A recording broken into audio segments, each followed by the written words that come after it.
এই দোয়াটি যদি আপনি 7 বার পড়তে পারেন, আল্লাহ তাআলা দুনিয়া এবং আখিরাতের দায়িত্ব নিজে গ্রহণ করে নেবেন।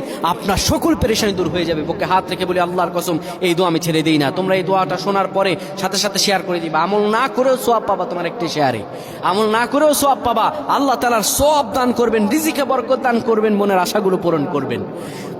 ও আমার প্রাণের ভাইয়েরা, বিশ্ব নবী মুহাম্মাদুর রাসূলুল্লাহ সাল্লাল্লাহু আলাইহি সাল্লাম বলেন, কোন ব্যক্তি যদি এই দোয়াটা 7 বার পড়তে পারে, দোয়াটা হলো হাসবি আল্লাহু লা ইলাহা ইল্লাহু আলাইহি তাওয়াক্কালতু ওয়া হুয়া রাব্বুল আরশিল আযীম।